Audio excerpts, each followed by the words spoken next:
So overall, the commute is not that bad of a thing for our students. The $22 million expansion is also going to be a significant upgrade for our students. With that new building, we're going from a 16,000 square foot aviation education center to an over 60,000 square foot. So we're going to see a significant advancement in as far as the number of space that we have available to students. We're going to go from 4 classrooms to over 10 classrooms. We're going to go from 6 pilot briefing rooms to 25 pilot briefing rooms.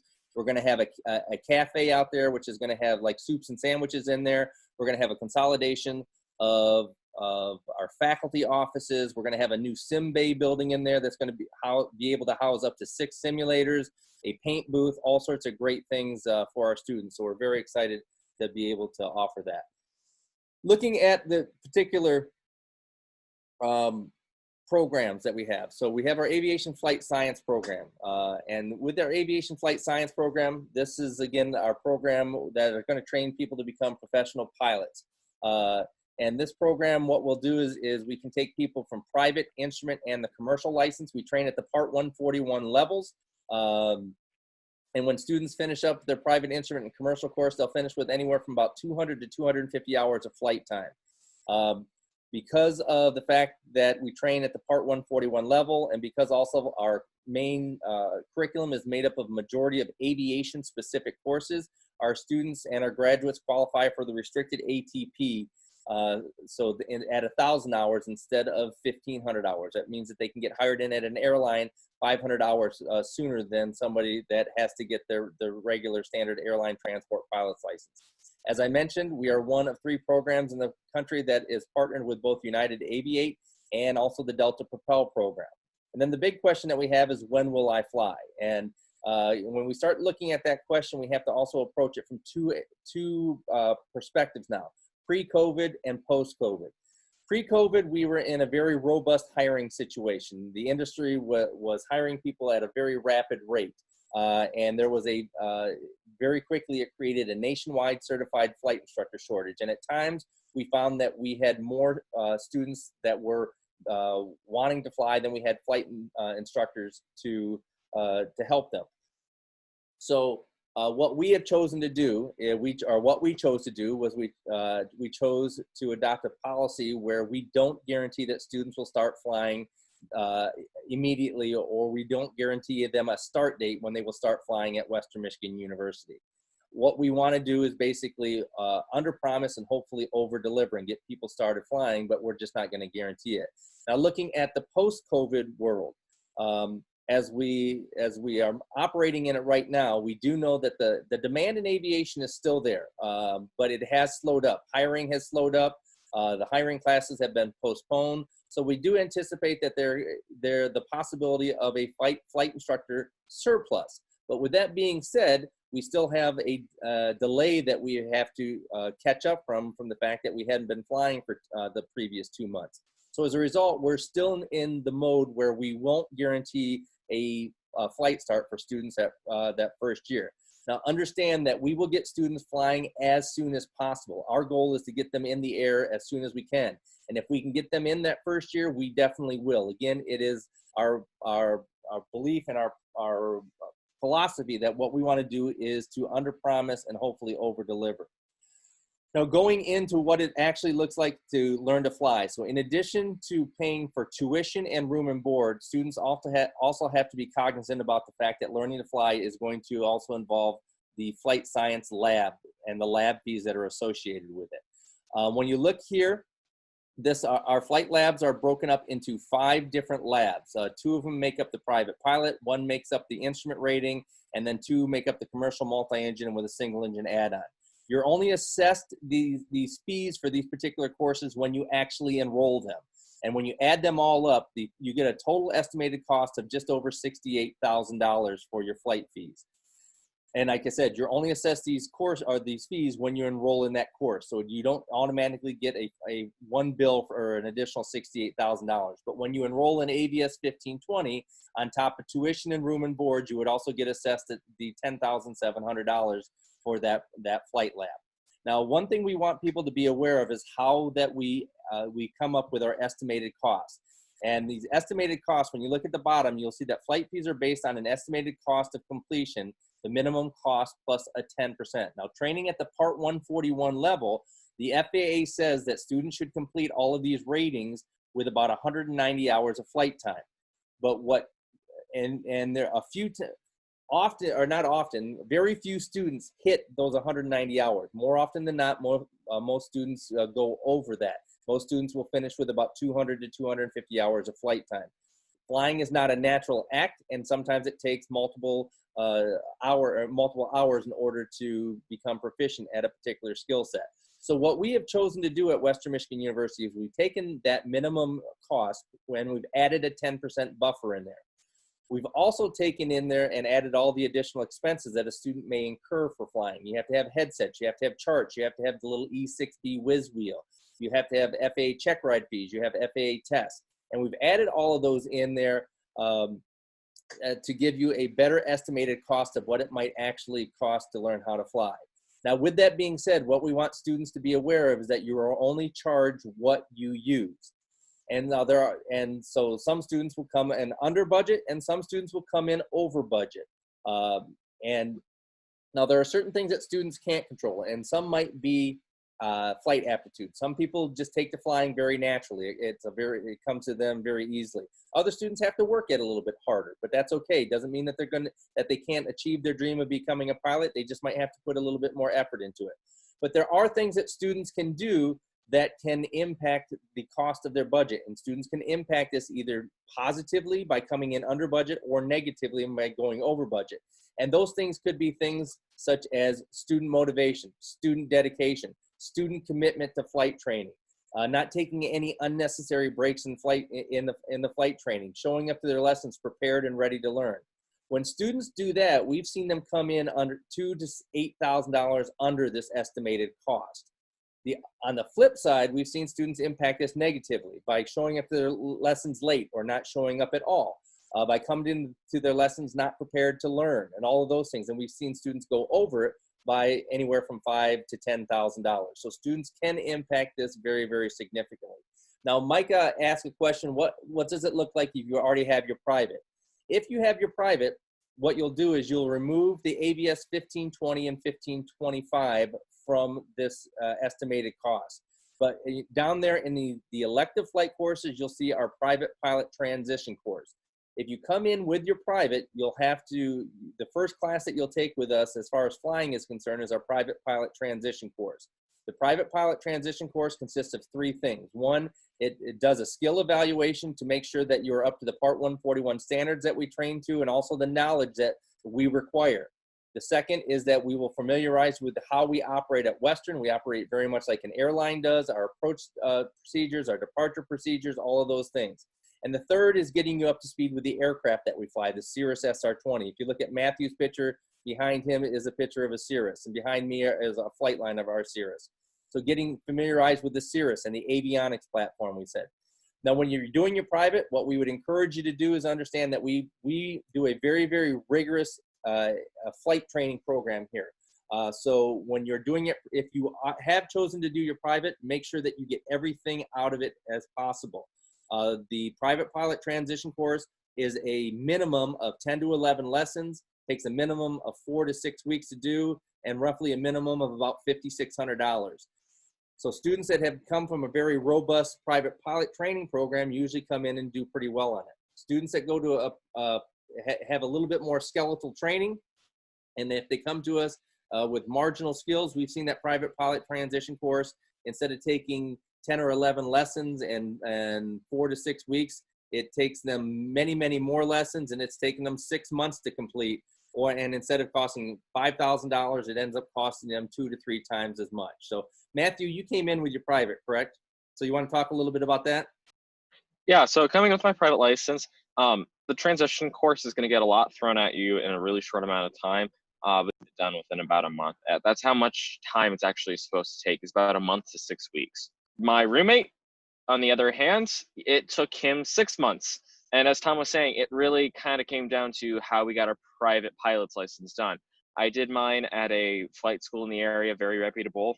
Low instructor turnover rate. My flight instructor was a pilot for American Airlines. He was a captain on their 737, and he taught me exactly what the airlines are looking for, how to run procedures, how to run a flight safely. I did online ground school classes compared to my roommate who went out. His instructor had just gotten his flight instructor certification, and he didn't have any sort of formal ground school training.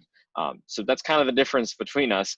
But long story short, if you're willing to put in the effort, you can get this done in a quick amount of time, and you can save money with it. If you don't put in the effort, you're going to wind up spending more time and money in the long run. Basically, when you're getting your private outside, make sure that you're getting as much of the knowledge as you can. Understand the PHAC, the Pilot Handbook of Aeronautical Knowledge, live, learn, and understand the FAR aim, all of those things. Cheyenne asked a question, will scholarships cover that cost, or do most students come out with some amount of debt? A little bit of both. Because if you're a flight science student, it's part of our curriculum, scholarships, grants, loans, all of that stuff will cover the flight science because it's a required part of the curriculum. How much scholarships you get is truly going to be dependent upon you as a student and how aggressive you want to go after scholarships.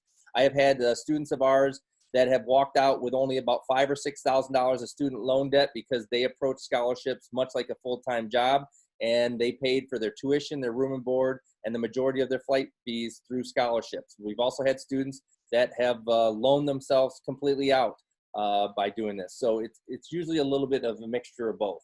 So looking for the requirements for flight course application, again, understand that while we're not guaranteeing that you will start flying, we won't guarantee you a start date for flying, we will encourage you to submit a flight course application every single semester. This is a very low risk, high reward option. It doesn't cost you anything to submit that application, and the rewards are very generous, because the worst we can tell you is no, but the best thing we can tell you is yes, we got additional flight instructors, so yes, we want to get you flying as quick as we can.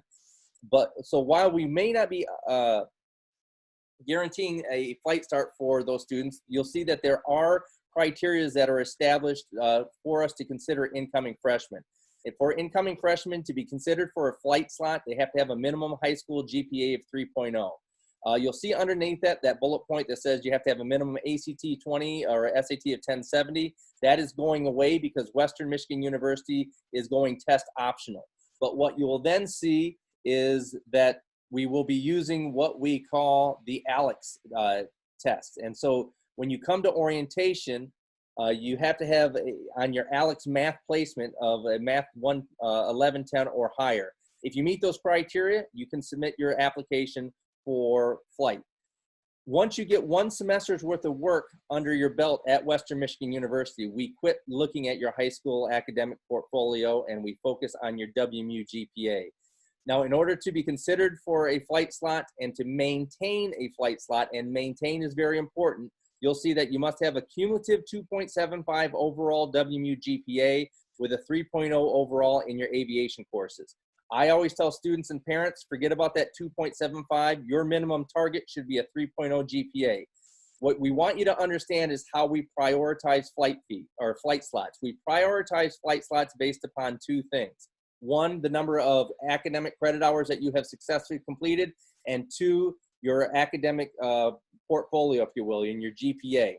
The higher those numbers, the more it can push you up on the prioritization list. So the very minimum that you should be focusing on is a 3.0, but understand that as we look at this from a competitive standpoint, the higher the GPA, the more it can elevate you into in the prioritization role.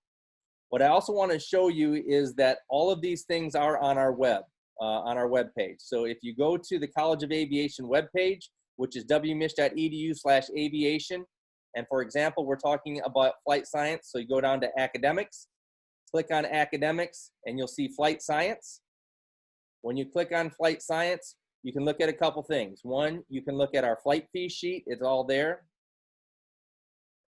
We also didn't talk about this, but you can also look at what our curriculum is made up of. So you can go to our aviation flight science curriculum, and you can see the number of courses that our aviation courses are made up of.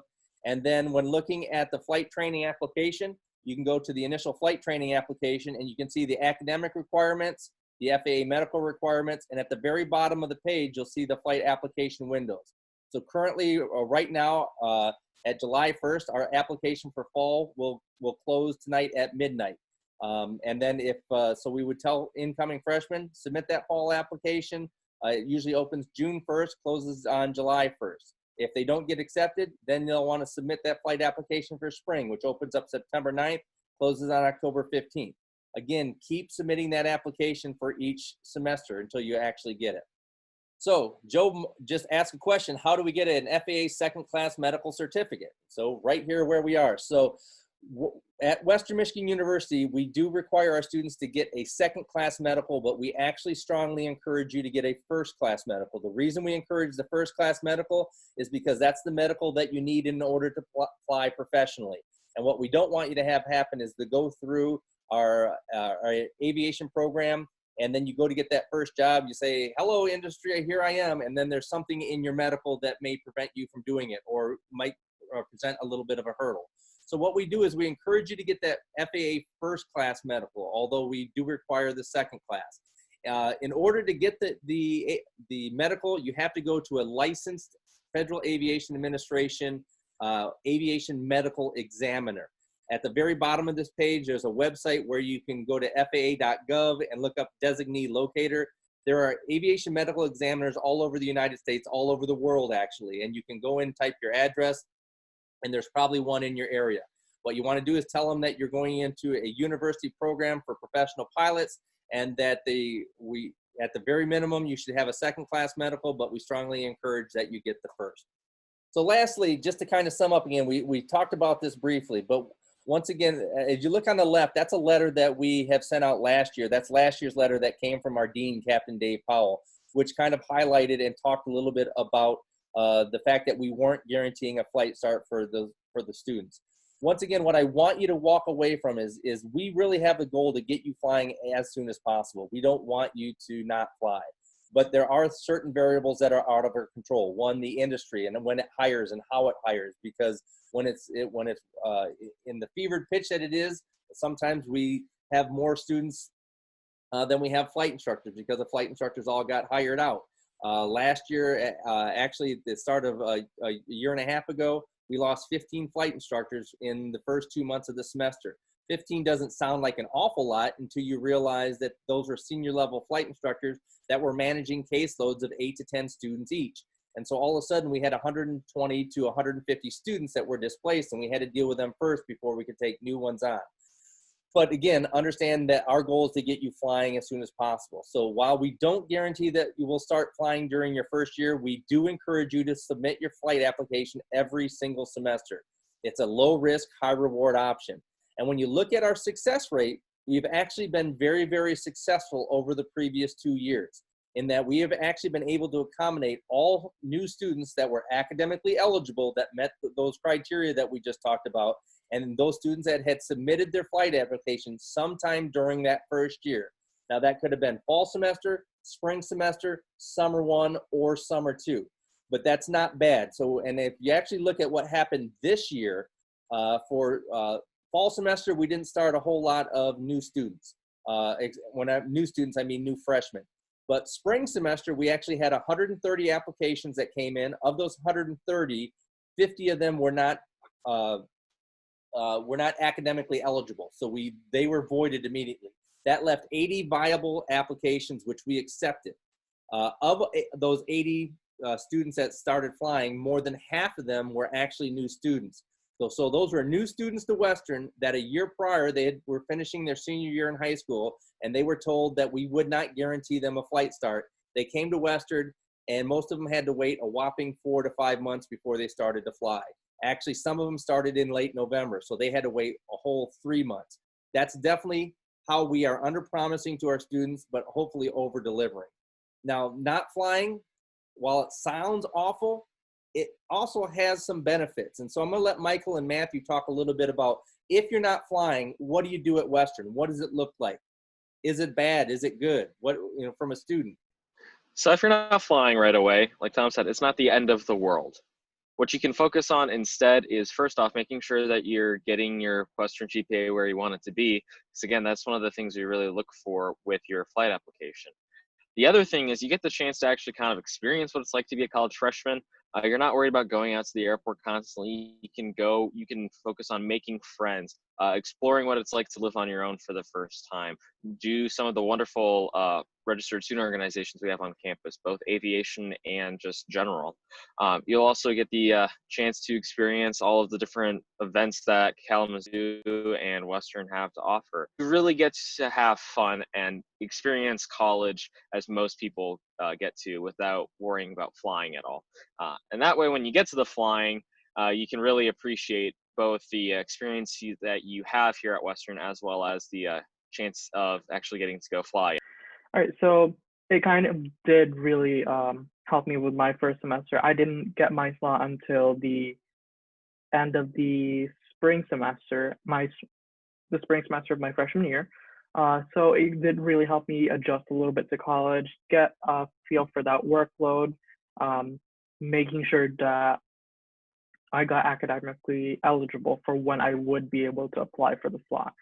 So our advice is usually just to, if you don't get a slot, take that time to kind of not exactly relax, but don't overstress yourself as well. Can I put my side in since I just joined? Absolutely. All right, cool. So I'm kind of like on the different side of I'm on the kind of the minority side of like, like they're flying their first year and stuff like that. So I got denied my first semester and my second semester.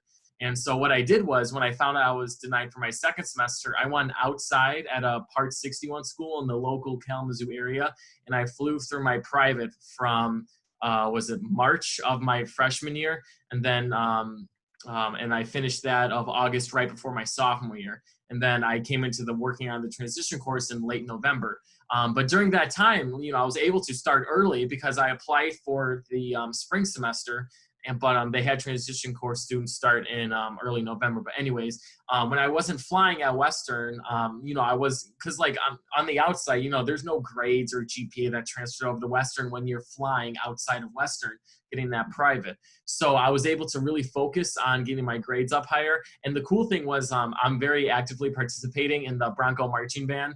And I was able to focus on, coming out from high school into that college experience, really, focusing on how to use time management. That's one of the biggest skills that college is going to teach you, is how to how to work on time management, because it definitely helps you knowing how to manage your time properly, and like when to get due dates done, to make sure you don't get like grades chopped off for not getting stuff in on time. It all piles in on top of you. So you got to make sure you get that stuff in. And it's really nice not flying that first semester or first year, in fact, to really focus in on those grades and, like get that WMU credit going and that GPA up as well.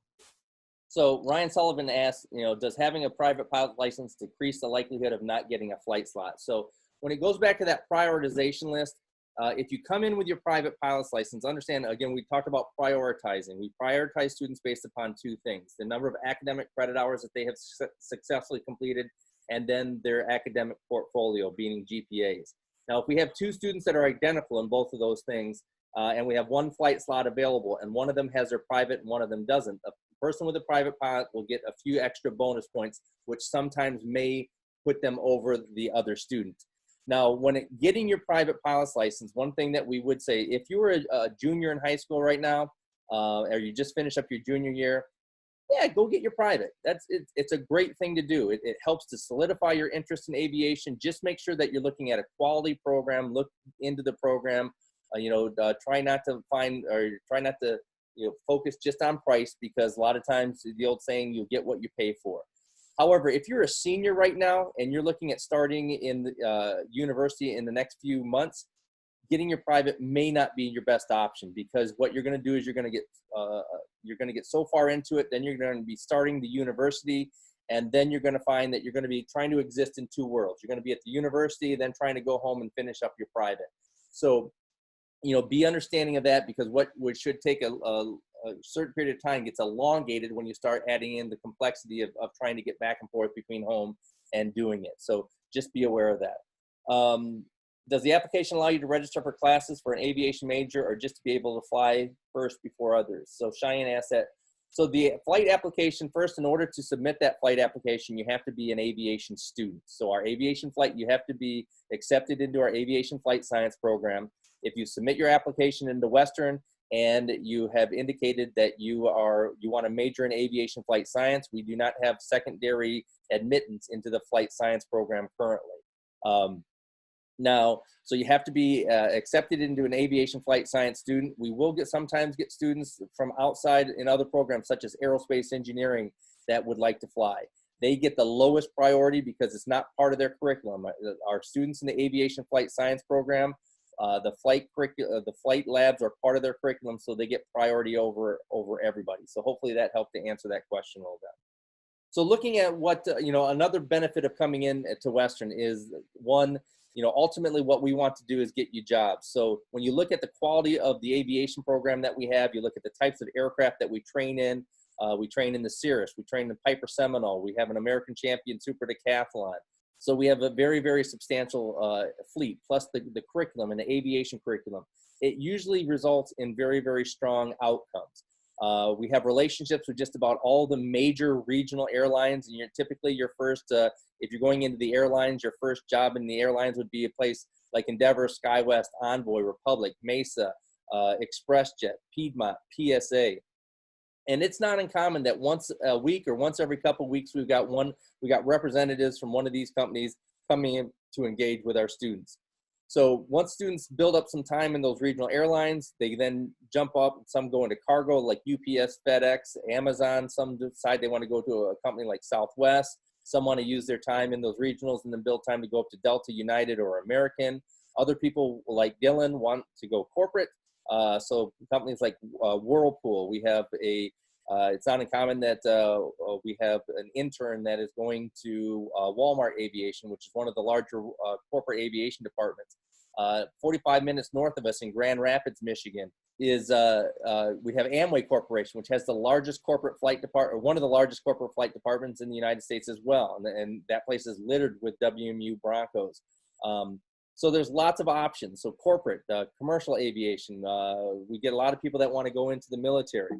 As I mentioned earlier, the fact is that we are one of 3 programs that is also part of the United Aviate program and the Delta Propel program.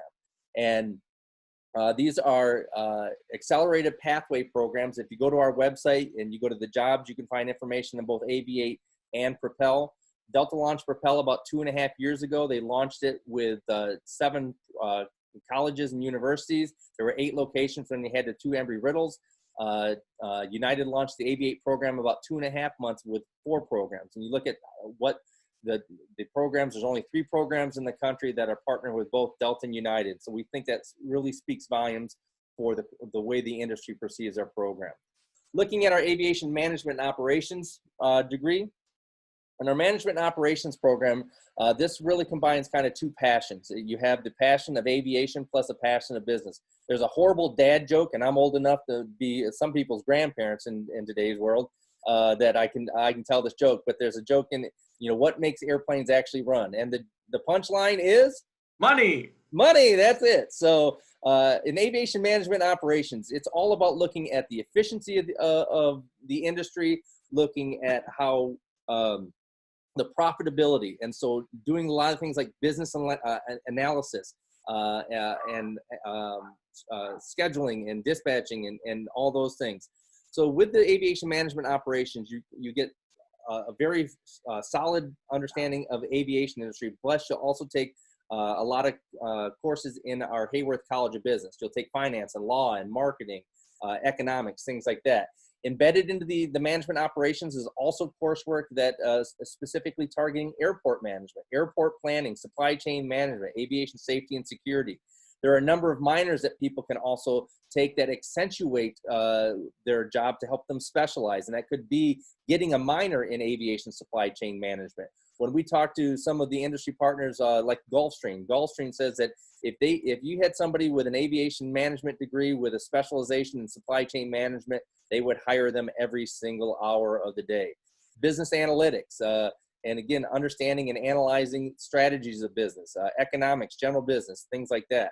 And ultimately, this also does provide opportunities for career paths. Now, in aviation, a lot of times people don't understand that for every one pilot on the ground, there's 5 to 7 jobs that are required in order for that airplane and to operate. It could be airport management, airline management, going into aircraft insurance, aviation safety, dispatch, flight operations, marketing, things like that.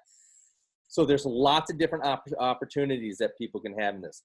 While we don't offer a degree in air traffic control, we do get people that want to become air traffic controllers. And so some come in to get the management and operations degree. It's not required, but by getting a degree, it also does meet one of the criteria that is required by the Federal Aviation Administration in order to test to be accepted into air traffic control school.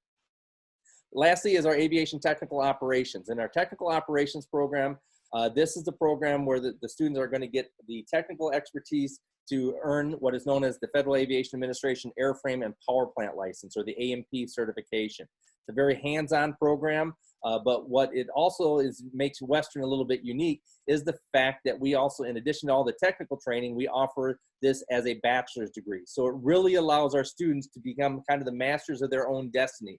If they want to stay on the floor turning wrenches, they love the smell of jet fuel in the morning, they can do that. But maybe 5 years down the line, 10 years from down the line, they want more. They want to have more responsibility. They want more authority. And so it's not uncommon to find graduates out of our technical operations program to become project leaders, project managers, or managers of actually technical operations departments. We also have a lot of pathway programs that opens up. Well, we're one of the first to sign with Delta Tech Ops Pathway, but we were the first program in the United States to sign with AAR and their Eagle Career Pathway program. AAR Corporation is the largest maintenance, repair, overhaul facility in the United States. And they came in, they looked at our program, and because our program has a specific MRO, or maintenance, repair, overhaul air carrier course that's embedded in it, and it goes beyond the FAA requirements for the Part 147 requirements for AMP, AAR built their Eagle Career Pathway program in combination with what we're actually doing. So we're very proud of that. So again, it's another pathway for students to come in that are pursuing that. So kind of also just to sum up a little bit too, some other things that we like to celebrate and highlight about the College of Aviation. One is the industry expertise. Down in that bottom right-hand corner is our dean. That's Captain Dave Powell. To kind of give you a little background about Dave's resume. Dave spent nearly 20 years at the Air Force, where he was a Top Gun pilot. He is an A-10 pilot, went to Top Gun school and was a Top Gun pilot in there.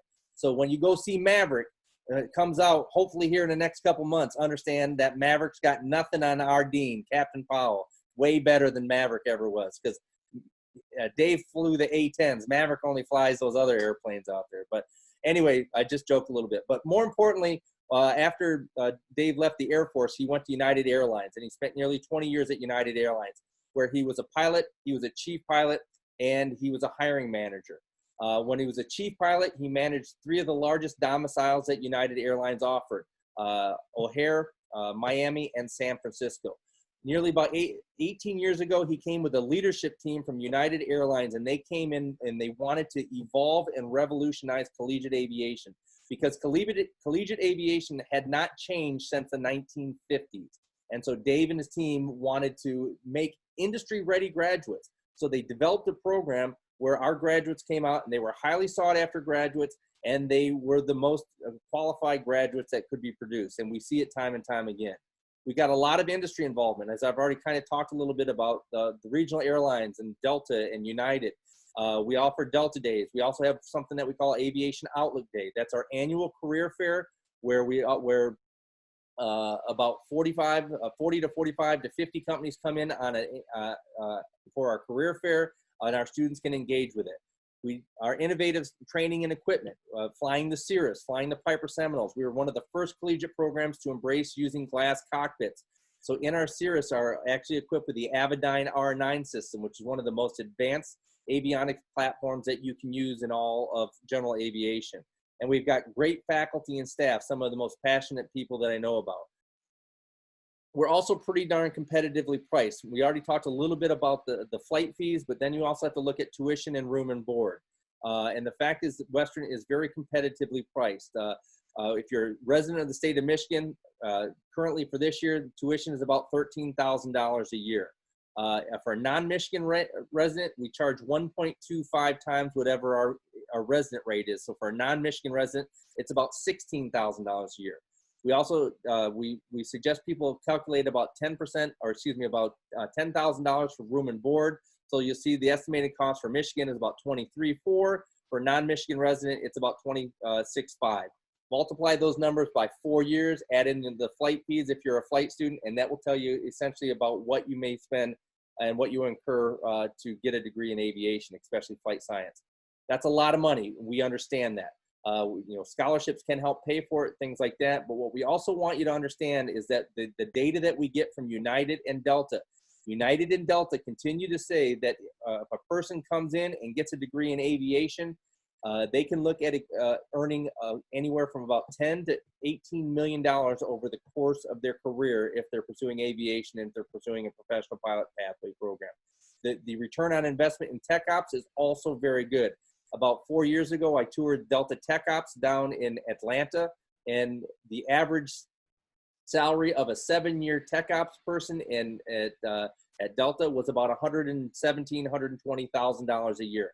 That's a pretty good chunk of change that they're getting. I was just going to say, put this in perspective for some of the out-of-state students. I'm an out-of-state student myself, but as an out-of-state student, it costs me less to go to Western than it does to go to other universities for flight in the state of Indiana. So it's a very affordable education. You get the most bang for your buck, in my opinion, coming to Western, because we have these very advanced systems using the Cirrus SR20 and then the simulator systems that we use, and that's the technology that's on both of those compared to other universities that have like Cessna 172s with like Garmin G1000s or even a 6-pack style avionics setup, but their tuition and flight fees are astronomically more.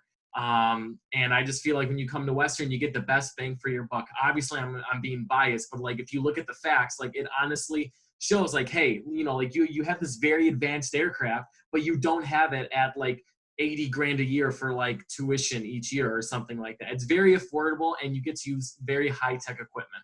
Awesome. Do you guys want to talk a little bit about Aviation Hall and as a resident? Now, again, as you guys are all current students, what's it like to be a student living in these the residence halls, and what's it look like?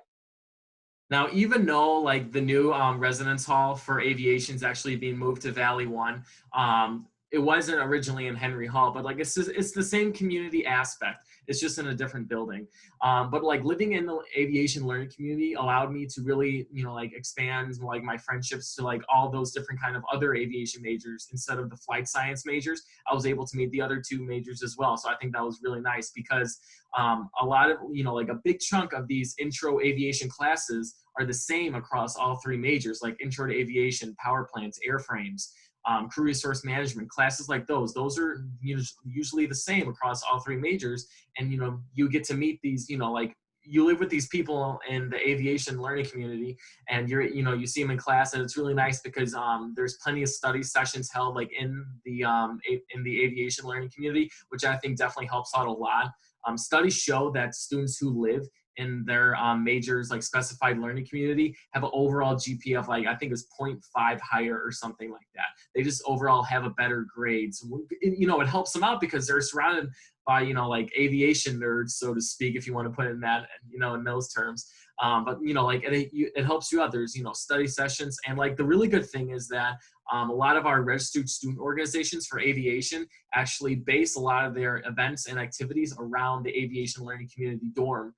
So like they have posters up, they have, I know, was it for Alpha Eta Rho, which is the professional business aviation fraternity. We have like game nights inside Henry Hall for Rush Week and stuff like that. Because like, like as a freshman, you're not really awesome, cool. Yeah. So all most of the, all of these groups Tom's showing on the screen here, they put up posters in Henry Hall. So like you're able to see like, oh, cool, I want to see this group. Oh, I haven't heard of this group before. But like if you lived in somewhere like Western Heights or something like that, you weren't, that's not a learning community dorm, and you weren't able to see these posters, you might not know of these groups, and you might have missed out of an opportunity as a freshman or something like that. All right. My situation was a bit different. I lived off campus from the very beginning, but the dorm, the learning community, still extremely helped me out a lot. Why, you may ask, and how?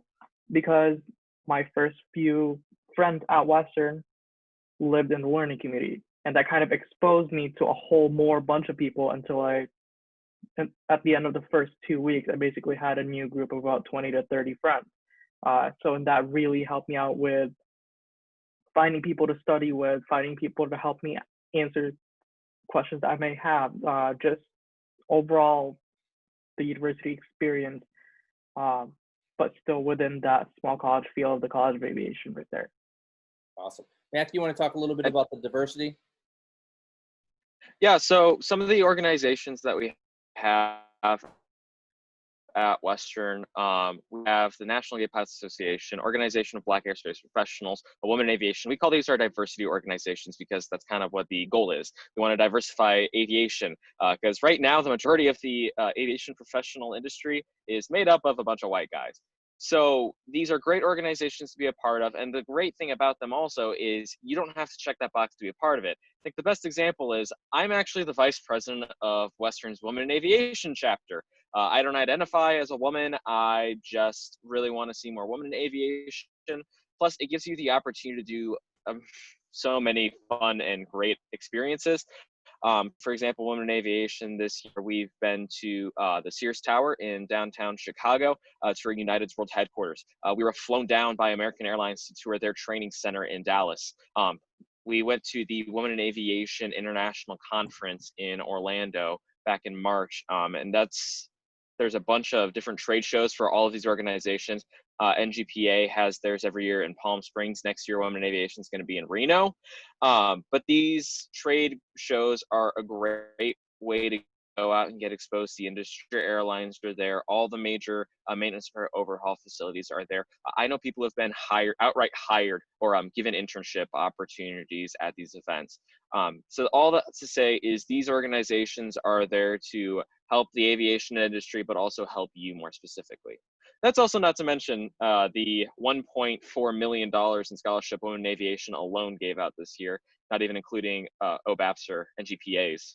So we're coming to just about the close here. And I know we're supposed to shut up at about 8 o'clock, but we'll stick on a little bit after if anybody has any kind of questions. So if you got questions, throw them up in the chat room or in the Q&A. Once again, thank you for meeting with us.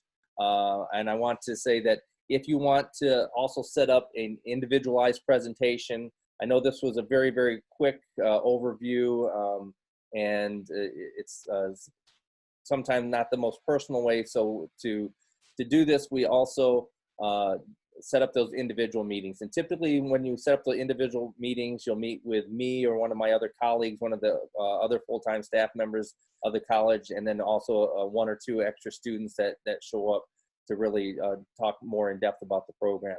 And that way we can, like I said, do a much deeper dive into anything and everything that you have. So Kieran, so what does an average day look like for a pilot in training? So Matthew, Dylan, Michael, one of you want to jump on that one? Yeah. So, I mean, like me personally, I love the 8 a.m. flights. People think I'm crazy for it, but like that's when it has like perfect weather in the morning, nice smooth air. It's great.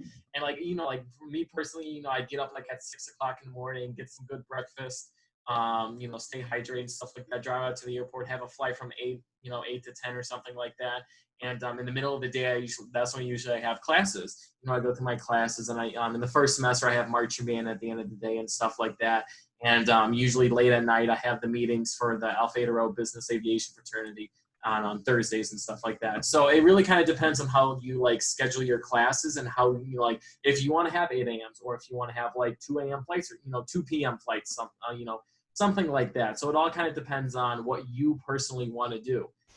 We can obviously give you suggestions and stuff like that. Some people like me like the 8 a.m. flights, and I also like the really late night flights, like at 9, 10 o'clock at night. I think that's really cool too. Or some people really like the flights in the middle of the day, like 10, 12, 2, like those flights like that. So, overall it kind of depends on what you want to do. So, and then Tom Mohan asked, how much difference is college life as an aviation flight science major opposed to a regular student? So I'm going to jump in one thing as the dad figure, as the father figure. Understand first and foremost, aviation is a very regulated industry. So you can have a lot of fun, but also understand that with some of that fun, it has to be responsible fun, because sometimes one small little derailment can cause you some significant impact in your career. So Michael or Dylan, do you guys want to jump in, and what else would you say as far as what life like is difference between a flight science student and a regular student? So compared to I'm sure Michael can also hop on this. You see the difference between responsible flight students and not responsible flight students, because responsible flight students are aware of, like what goes in their body and stuff like that, and like if they are intoxicated before a flight or anything like that.